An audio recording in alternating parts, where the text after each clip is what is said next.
Today we're looking at Kantonian Moltres. This legendary bird from Generation 1 is nearly 30 years old.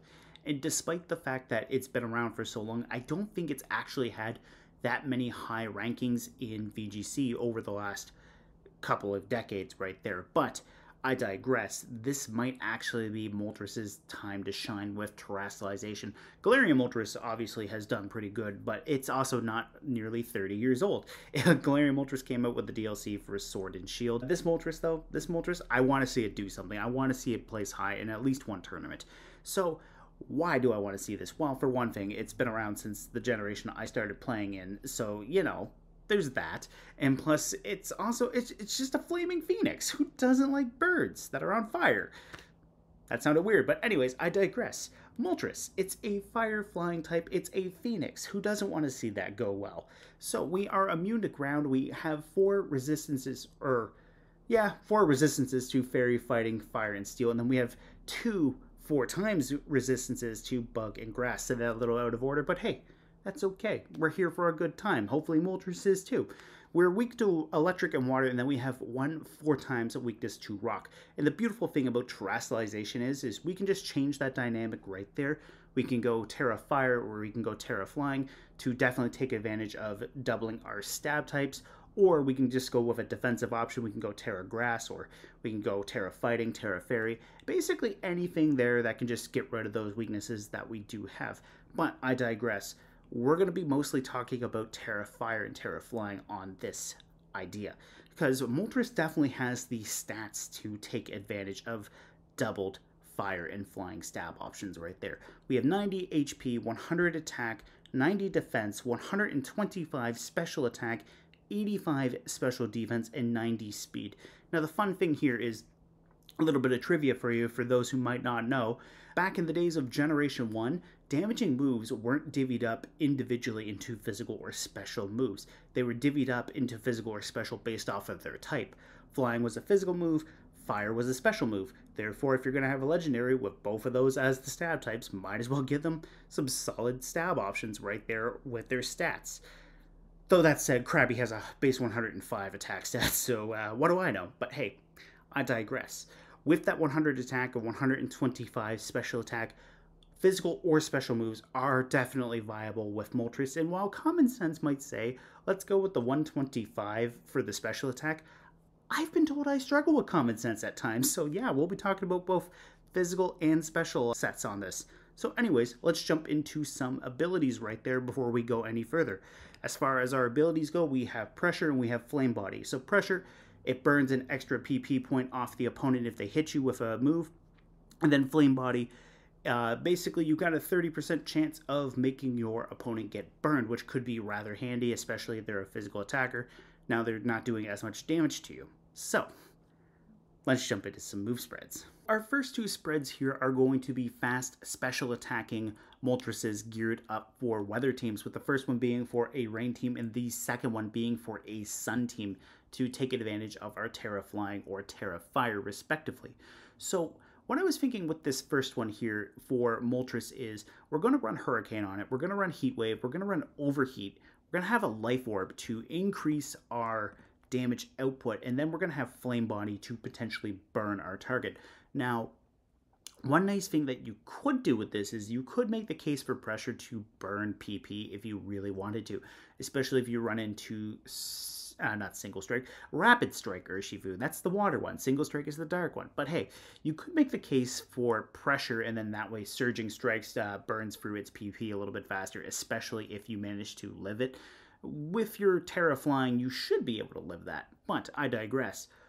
What we're going to do here is we're going to fill a couple of different roles with this Moltres on a rain team, because with rain teams you typically see water types because their main stab gets boosted by rain by 50%, and on top of that you typically see grass types and steel types, as well as anything that's weak to fire, because fire gets its power weakened by 50% while rain is active. But the beautiful thing here is Hurricane cannot miss in the rain. So we're going to be a heavy damage dealer with Hurricane with our Terra Flying. We're going to go from a base 110 powered move to 220 after double stab is applied. We have a 30% chance to cause confusion with Hurricane. And on top of that, if we knock something down to a focus sash and we confuse that target, well, they have the potential to not only miss their turn and hit themselves, but they might knock themselves out, which that could be wonderful at the end of the day.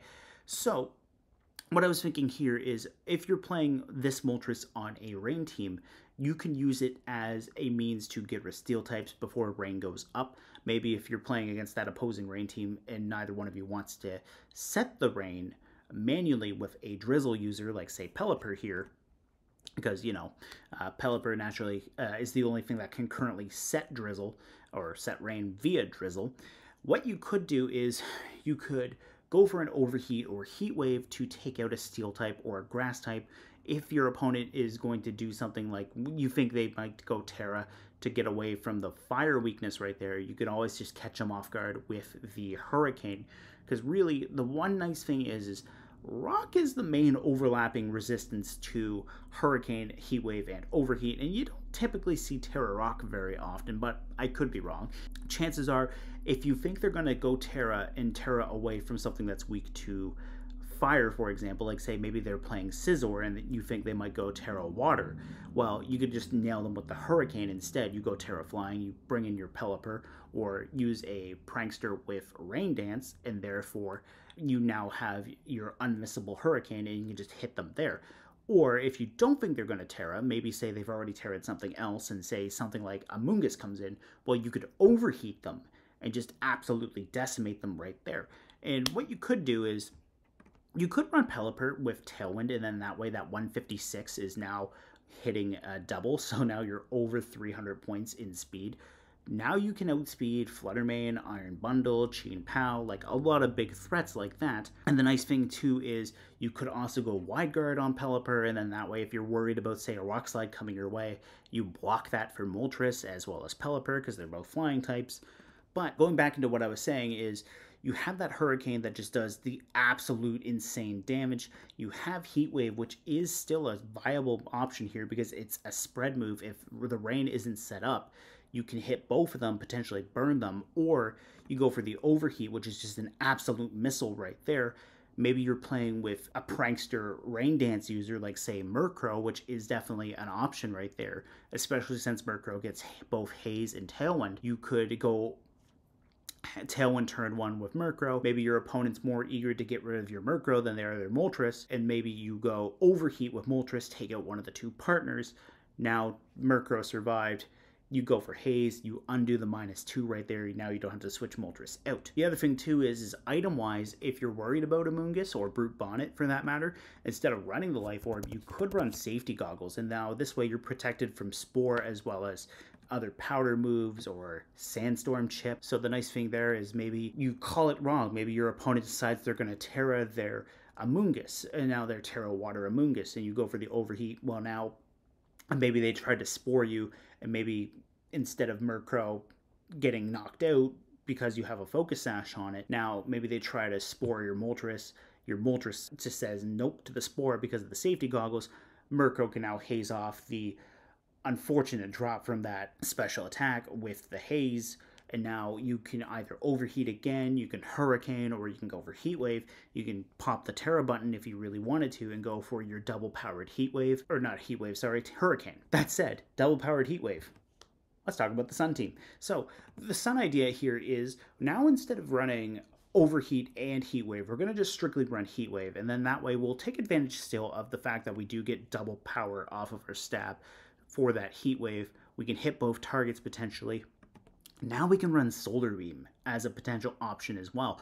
If we have Sun on the field like Torkoal right there, we can go for an instant turn one Solar Beam because of the Sun being active. Now that's grass type damage firing off into rock types, water types, ground types, basically things that would give fire types just a hard time in general. So you could do that. And we still have Hurricane here because maybe your opponent has a rain team and you're playing a sun team. You're worried about their drizzle coming in or a rain dance. You can go for the Hurricane if you get that read right. Now you're getting a Hurricane that cannot miss. You go for the Hurricane with Moltres, and then Moltres just nails something right hard. it'd be wonderful if you just ended up just catching Pelipper on the switch in with Hurricane and just absolutely deleting it, and then you can just bring in Torkoal again. But that was kind of the main idea here, because Torkoal is our main drought user right there. Now, unfortunately, Torkoal doesn't get access to Tailwind to boost up your Moltres' speed, but it does get access to Helping Hand. So you could play supportive with Torkoal if you wanted to. You could go for the Helping Hand, and then that way Moltres is just going to do even more damage with its Stab, Terra, Fire, Heat Wave, or Instant Solar Beam. Because the nice thing here is Helping Hand, it's a 50% boost, so you're effectively gaining Stab on that Solar Beam. So that's a nice option as well. And then finally, before we end off this idea for rain teams, is you can get a lot of pranksters that can run both. So the nice thing here is you don't strictly need to rely on bringing either Pelipper or Torkoal, whether you're bringing a rain user or not. I have Grafaiai here because Grafaiai is a prankster. It gets Sunny Day and Rain Dance. It's also one of the faster prankster mons out there with 110 speed. But as far as other pranksters go, there are plenty that get either option for Solar or Sunny Day or Rain Dance. So for example, if we just put in our filter right there for pranksters, right there, Thunderous Tornadus, Grafaiai, Grimmsnarl, Klefki, Sableye, Morgrem, Murkrow, Impidimp, Riolu, Shroodle. If we add in Sunny Day, that list doesn't get that much smaller. And same idea if you put in Rain Dance. If you put in Rain Dance, well, there you go. Thunderous Tornadus, Grafaiai, Klefki, Sableye, Murkrow. The only thing we really lost out of that is the Grimmsnarl line, so right there, that's nice. Depending on what you want to do with your prankster, you can run Prankster Sunny Day, Prankster Rain Dance with either Tornadus or Thunderous. The nice thing about them too is they have their own signature moves that can't miss in the rain, so they would synergize rather nicely as well. On top of that, if you wanted to, you could use Murkrow for the Tailwind and Haze, like I mentioned earlier.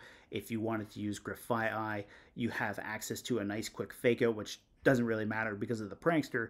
But what you could do with Grafaiai there as well is you could have access to a rather solid knockoff option right there to get rid of a held item off of your opponent.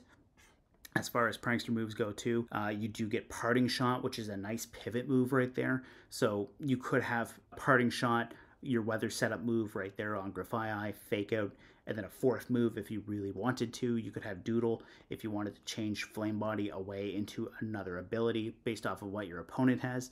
You could do that. So keep that in mind as far as weather options go for Moltres. Okay, so now we're getting into some spice territory with some physical options for Moltres right here. So what we're going to do here is, for one option here, is we're going to use Screamtail as a little bit of support, because Screamtail gets access to Howl, and with a booster energy right there, you can gain a 50% boost to your speed, meaning you'll get your Howl off before Moltres can move. So Moltres will get a free +1 into its attack right there. So now that base 100 attack, capping out at 152 on a Jolly Nature, that's not as low as you would think it is, because now you're getting that first 50% boost right there. So now your Flare Blitz is going to hurt. Now your Brave Bird is going to hurt. And what we can do here is, to really cook with it, we're going to throw Flame Charge on here. So basically, Flame Charge is not the strongest hitting fire type move, but it does increase your speed by 1. And the reason why we have 156 points right there on a Jolly Nature is so that we can hit 143. Now on the Weather Moltres right there with the Modest Nature, we capped out at 142. Why 143? Well, 143 lets us outspeed Dragapult at +1. So the idea here is we get our quick +1 right there with Flame Charge. Maybe we don't necessarily go Screamtail immediately. Maybe we have, like, say, Follow Me or Rage Powder support with Indeedee, Mousehold, or a Moongus, Brute Bonnet, anything like that. Moltres gets its Flame Charge right there. It's at a +1. Then we can maybe either lose the redirection support because they got just knocked out, and then Screamtail naturally comes in, or we switch them out into Screamtail. Screamtail gets its booster energy right there. It gets its +1 into speed. It's still faster than Moltres. It goes for the Howl, and now Moltres is free to go for the Flame Charge or the Brave Bird. And the idea here is this isn't necessarily going to be required to be Terra Fire. You could go Terra Flying if you wanted to, but the idea here is we're going to slap a Clear Amulet on this Moltres so that we can't have our stats lowered, and then from there, we go and take advantage of the fact that we can double our stabs with Terra Fire or Terra Flying. And while we're going to take a lot in recoil, we're going to just dish it out good, because both of these moves right here are base 120 right there. So we're hitting 240 depending on which Terra type we choose. So that's one idea for the Moltres. And then as far as the rest of the stats go, we're just kind of trying to increase our bulk just a little bit, just so that we don't necessarily die right away. And the nice thing too is with the Screamtail is we also have Light Screen and Reflect there, just to try to keep Moltres around a little bit longer. We could run Wish on here and then just switch Screamtail out into Moltres, and then that way Moltres can get some HP back. But the main idea here is we go for Howl, we go for Light Screen, we go for Reflect, and then we just do as much damage as we can before we faint. Now, another idea for a physical Moltres is we're going to take Rillaboom right here. And the nice thing here is it's got a nice little bit of utility because it's got Fake Out to potentially shut down one of the opponent's mons, so long as they're not running a Covert Cloak. We have Drum Beating right there so that we can get a guaranteed speed drop, because, you know, before Grassy Glide was a thing on every single Rillaboom, this was Rillaboom's signature move right there, and it's a guaranteed grass-type speed drop onto the opponent that does damage. And then we have U-Turn. So the main idea here is we get the Drum Beating, we U-Turn out, bring in Screamtail, and then go for the Howl. But another idea is, oh, that's the wrong Moltres.